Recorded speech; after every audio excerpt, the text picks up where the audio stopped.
ओम नमः शिवाय। दोस्तों, शिवलिंग पर चढ़ा हुआ जल पीने से कुछ ऐसी घटना घटित होगी जिसका अंदाजा लगाना भी लगभग ना के बराबर है। गुरु परंपरा से प्राप्त जो ज्ञान हम आज आपको बताने जा रहे हैं वो सच्ची घटना पर आधारित है। अगर आप जानना चाहते हैं शिवलिंग पर चढ़ा हुआ जल पीने से क्या होता है तो वीडियो को अंत तक जरूर देखिएगा।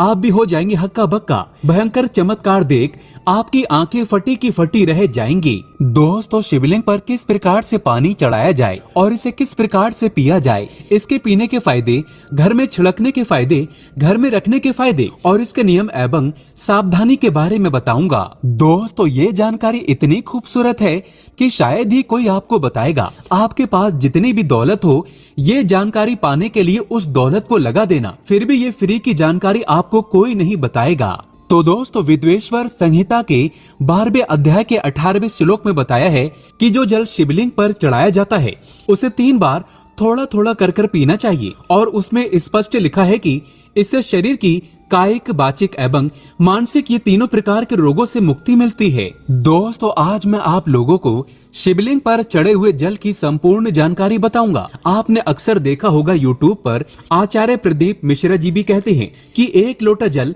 हर समस्या का हल, यानी 1 लोटा जल और संपूर्ण फल। ऐसी कोई समस्या नहीं जो शिवलिंग पर चढ़ा जल न कर सके। शिवलिंग पर चढ़ा जल स्वयं काल को भी रोक सकता है। शिवलिंग पर चढ़ा जल किसी का जीवन आश्चर्यजनक रूप से बदल सकता है और किसी के विनाश को भी रोक सकता है। दोस्तों, विज्ञान में भी जल तत्व को उत्तम तत्व कहा जाता है। इसलिए कई लोग कहते हैं ना कि जल है तो कल है, जल है तो जीवन का आधार है।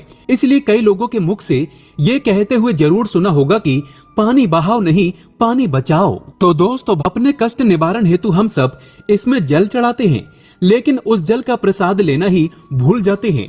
हम सब भोले बाबा को खूब जल चढ़ाते हैं, बहुत मनोरथ बोलते हुए, बहुत कामना बोलते हुए, भगवान हमारी इस कामना को पूर्ण करिए, ये सब बोलते हुए खूब जल चढ़ाते हैं। लेकिन जल चढ़ाने भर से हमारी समस्या का निवारण नहीं होता है। दोस्तों, हम उसका प्रसाद लेना ही भूल जाते हैं। भगवान भोलेनाथ को जल चढ़ाने के बाद उस जल रूपी प्रसाद को लेना ही भूल जाते हैं। तो शिवलिंग पर चढ़ा जल साक्षात भोलेनाथ जी का प्रसाद माना जाता है और हम सब ये प्रसाद रूपी भोलेनाथ जी के आशीर्वाद को ही लेना भूल जाते हैं। तो आज की जो वीडियो है, शिवलिंग पर चढ़ा हुआ जल किस प्रकार से पिया जाए और जल पीने के फायदे, अगर हम पीते हैं तो हमारे जीवन में क्या चमत्कार घटित होने लगता है। जिस दिन हम शिवलिंग पर चढ़ा हुआ जल पीते हैं उस दिन से हमारे साथ में क्या क्या चमत्कार होता है, आइए इस वीडियो में जानते हैं। जानकारी बताने से पहले आपसे एक विनती है कि वीडियो को लाइक जरूर करिएगा। देखिए दोस्तों, वीडियो लाइक करने का ना ही पैसा लगता है ना ही दौलत लगती है, बस एक उंगली टच कर दीजिए और लाइक हो जाएगा। सच्चे दिल से कमेंट बॉक्स में लिखना ना भूले,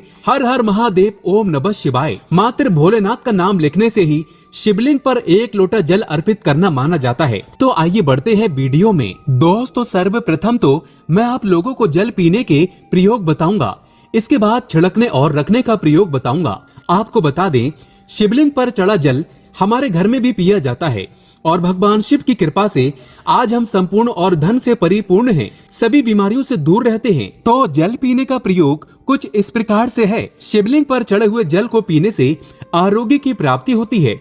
आरोग्य अर्थात आप बीमार नहीं पड़ते हैं। इसको पीने से काफी लंबे समय तक बुखार नहीं आता।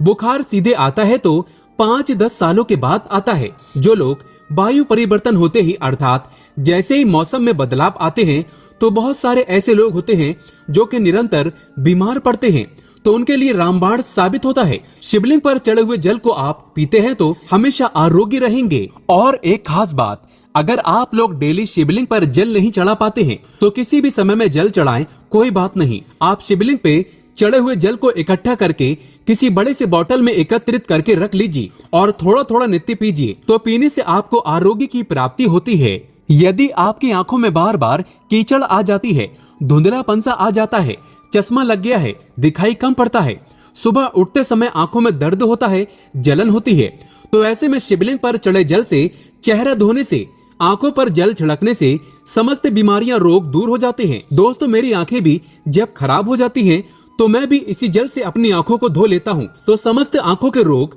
दूर हो जाते हैं और आंखों की रोशनी भी फर्राटेदार तेज हो जाती है, बढ़ जाती है। दोस्तों, शिवलिंग पर चढ़ा हुआ जल पीने से भाग्य बलवान होता है, अर्थात अगर आपका दुर्भाग्य आपका पीछा नहीं छोड़ रहा है तो शिवलिंग पर चढ़ा हुआ जल पीजिए। आपका भाग्य बलवान होगा और आपका दुर्भाग्य आपसे कोसों दूर भागेगा। अगर किसी भी प्रकार का ग्रह दोष बाधा आपको सता रही है, आपको समझ में नहीं आ रहा, जिसके कारण आपकी आध्यात्मिक उन्नति रुक चुकी है, आप आगे नहीं बढ़ पा रहे हैं या फिर सफलता की ओर जैसे ही कदम रखते हैं किसी भी प्रकार की विघ्न बाधा परेशानी आपके जीवन में आ जाती है, तो ये सब नवग्रह के कारण होता है और अपने पूर्वकृत कुछ कर्मों के कारण होता है। तो ग्रह दोष एवं समस्त प्रकार की बाधा से बचने के लिए शिवलिंग पर चढ़े हुए जल को नित्य पीजिए। आपकी कैसी भी ग्रह नक्षत्र की पीड़ा आपको सता रही है वो जड़ से समाप्त हो जाएगी। दोस्तों, शिवलिंग पर चढ़ा हुआ जल पीने से शरीर का पुनः कायाकल्प होता है, अर्थात जैसे कि आपके शरीर में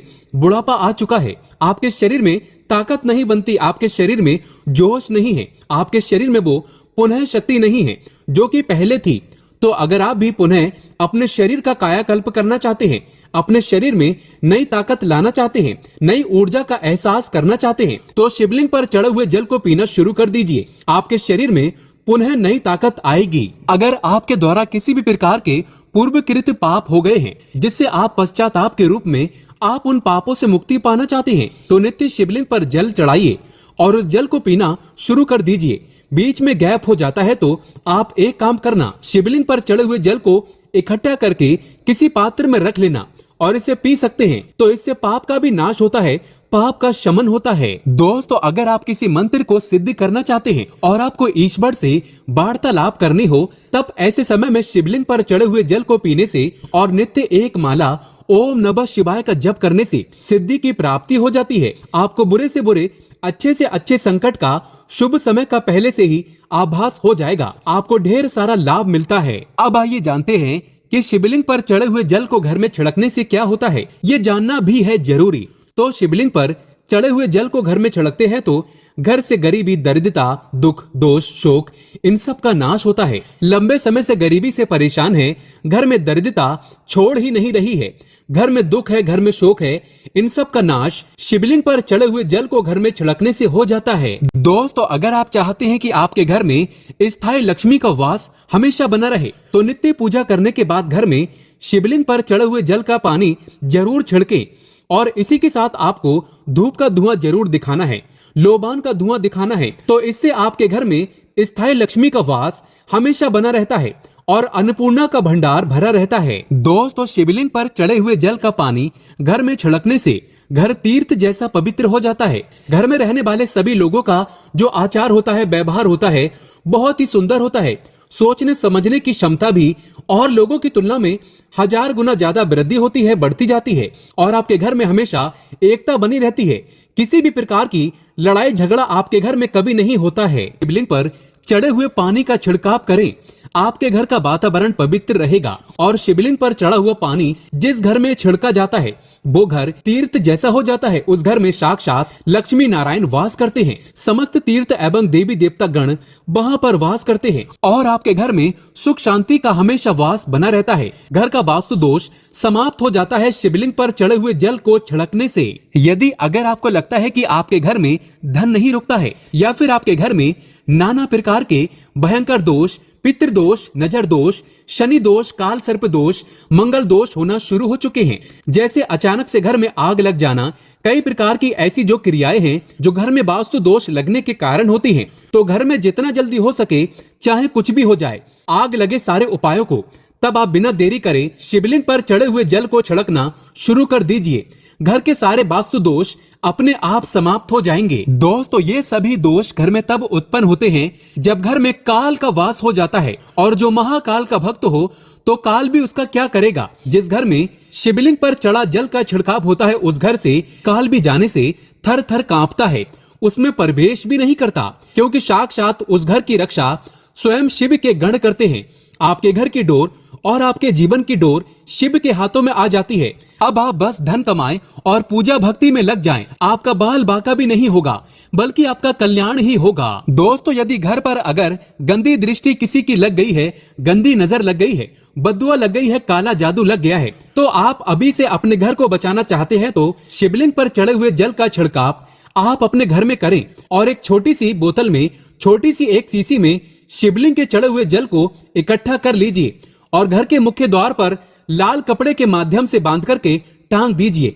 तो आपके घर में किसी भी व्यक्ति को किसी की हाय बद्दुआ एवं बुरी नजर नहीं लगेगी। अब आइए इस वीडियो में जानते हैं कि शिवलिंग पर चढ़े हुए जल को घर में रखने से क्या क्या फायदा मिलता है। तो आइए जानते हैं। देखिए, इसे उत्तर और पूर्व दिशा में रखने से या घर के द्वार पर रखने से सदा आपके घर में सुख शांति का वास बना रहता है। पूजा रूम में रखने से या एक बूंद रोज नित्य पीने से आपकी आध्यात्मिक उन्नति होगी। शिवलिंग पर चढ़ा पानी जमीन के अंदर, ध्यान से सुनिएगा, शिवलिंग पर चढ़ा पानी जमीन के अंदर चांदी के बेलपत्र के साथ दबा करके एक तांबे के लोटे में रखने से ऊपर से आप जो है सफेद कलर के कपड़े से इन चीजों को बांध दीजिए और इसे 1 फीट अर्थात 1 हाथ के आसपास नीचे दबा करके रखते हैं तो आपके घर में कभी अकाल मृत्यु नहीं होगी। यदि कोई रोगी है तो उसे शिवलिंग पर चढ़े हुए जल से नहाने से उनका नहाने वाला जो पानी है उसमें 2 बूंद डालकर के स्नान कराने से उनको लाभ मिलेगा। कोढ़ भी धीरे धीरे खत्म हो जाएगा। अगर आपकी स्किन से खाल छुटती है तो वो भी ठीक हो जाएगी। उनके रोग जल्दी ठीक हो जाएंगे, वो स्वस्थ हो जाएंगे। आइए इस वीडियो में जानते हैं कि शिवलिंग पर चढ़ा हुआ पानी कैसे इकट्ठा करें। तो शिवलिंग पर पानी डालते समय जलहरी, जिसे हम शिवलिंग का निचला भाग बोलते हैं, जिसे हम योनि भाग भी बोल सकते हैं, तो इसके नीचे जहां पर शिवलिंग के ऊपर में आप जल चढ़ाते हैं उसका जो लास्ट छोर होता है जिसे हम जलहरी बोलते हैं, तो उसके नीचे में एक पात्र रख दीजिए। तांबे का पात्र रखना है और उसमें आपको शिवलिंग पर चढ़े हुए जल को इकट्ठा करना है, एकत्रित करना है और इसे शिवलिंग पर माथा टेकने के बाद ही, भोलेनाथ का स्मरण करने के बाद ही प्रसाद समझ करके इकट्ठा करके रखना है। तो ये होता है जल इकट्ठा करने का नियम। अब आइए कुछ नियम के बारे में जानते हैं। तो इस पानी पर किसी की छाया मत पड़ने देना। इस पानी पर, शिवलिंग पर रखा जो पानी है, इस पर किसी की छाया मत पड़ने देना। इसे हमेशा पूजा कक्ष में ही रखना, नहीं तो इसकी दिव्यता समाप्त होना शुरू हो जाती है और अपवित्र अवस्था में, जैसे कि माता बहनों को मासिक धर्म होता है, तो अपवित्र अवस्था में महिलाएं इसे ना छुएं, बल्कि आप इसे किसी से मांग करके पी सकते हैं। दोस्तों, कुछ सावधानी भी है जरूरी। यदि आप मांस मछली खाते हैं तो इसे आपको नहीं पीना है। नहा धोकर आप कल के समय कुल्ला आदि करके भगवान शिव से क्षमा मांगने के बाद आप इसे पी सकते हैं। अगर आपको जानकारी अच्छी लगी तो कमेंट बॉक्स में लिखें हर हर महादेव, ओम नमः शिवाय, एक लाइक तो बनता है।